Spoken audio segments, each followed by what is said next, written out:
Alright, today we're going to talk about, this is Jam of the Week on the Zim video. I'm the Zim.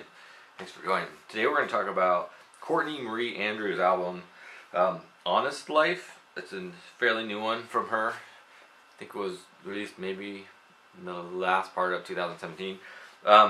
Courtney Marie Andrews, again, as you might know, I'm an artist and musician from Seattle, Washington. Courtney Marie Andrews is a Northwest artist as well. So I like to give some shine to some of the artists out of the Northwest that maybe you don't know about. I downloaded her newest album recently, as I said, Honest Life. And what I like to do is I like to talk about three main points and then see what you have to say about them. So be sure to comment if you agree or disagree.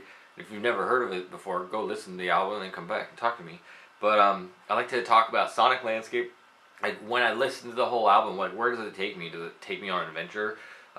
And you know, like if I close my eyes, where do I go? And does it feel like there's somewhere to go?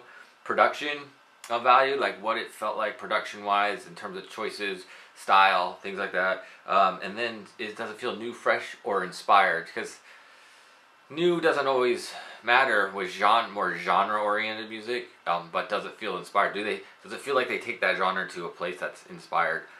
So those are the three things that I like to look at. So right off the top, like my favorite song on this album was the first track was Rookie Dreaming, I believe it was called, Rookie Dreaming.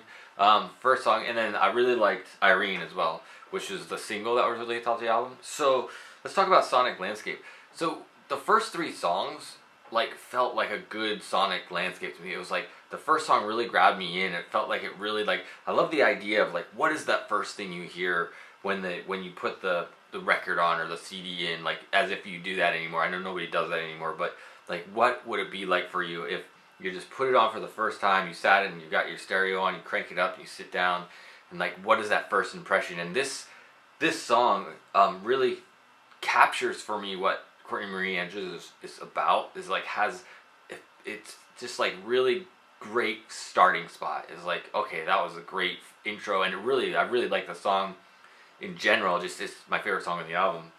And then the second song kind of brings it down, and then Irene brings it way, like the highest point of the album in terms of energy and different things like that is Irene. But then there's like I don't know how many songs, but the last bunch of songs on the albums really felt like it stayed kind of mono in the same kind of space for me. And so I wish actually there was another high point like Irene on the album, or something more edgy on the album to take me somewhere again, but it kind of didn't ever take me anywhere once that third's after Irene. It kind of kept me in the same place the rest of the album. Not to say it wasn't that it's not good, it's just that it just didn't take me anywhere. I would have liked to have gone somewhere different. Production wise, it's like very much, she has like so I drive for Lyft, and I play these songs while I'm driving around, and another passenger told me that it sounded like Joni Mitchell, right? And I agree. You know, she has a very similar. I don't know Joni Mitchell that well. Like I haven't listened to a lot, but that's the area. That's a folk, almost country, but not quite. Almost Americana, but not quite. But that kind of like 70s American songwriter rock kind of thing.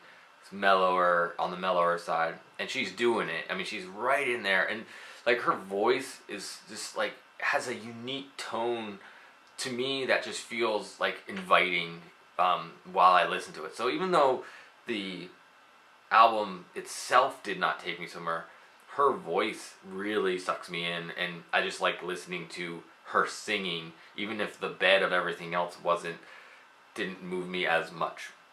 And then the whole new, fresh, or inspired. It's hard for me to place this one. It's obviously not a new sound. It's very much been done before sound. Is it inspired? I'd give it a good maybe. You know, not like I think it was really well crafted. I'm not sure. Like the first, I guess if there was a couple more songs on the album that really grabbed me, I would feel it was more inspired or something. I'm not sure, but I don't want to give the impression that I didn't like it or that it was bad. I just didn't feel like it really took me to any place different completely that I haven't been before. with music. So and not to say it has to, but it's just there was a piece just missing for me through the album that could have helped it if it was either, like I said, another song with a more up-tempo edge to it, or something of that nature, just to give me something to like lock onto. I mean, maybe take one of the songs, like she's very guitar driven. Maybe take one song where she didn't use guitar. She had made it keyboard centric, or and I think maybe the last song was keyboard centric, but or different sounding. Like go to a different place slightly. Like take some contemporary ideas and the one song throw in something more modern or something that's unique and different than everything else that was on the album, just to give me this like, whoa, where'd that come from? Just give me, kind of shake it up. But anyways, what I think about it really doesn't matter. What matters is what you think about it. So if you haven't heard this album, go check it out, come back, and let me know what you think. If you have heard it before, let's talk about it. Tell me what you think. Am I crazy, or do you disagree? Do you agree? I'd love to hear about it. So, if you like this video, give it a thumbs up. If you hate it, give it a thumbs down. Or if you're kind of indifferent, yeah, you go either way. But you could also comment, like I said, and then subscribe to the channel. It would be awesome if you did that. So thanks for watching Jam of the Week. Peace.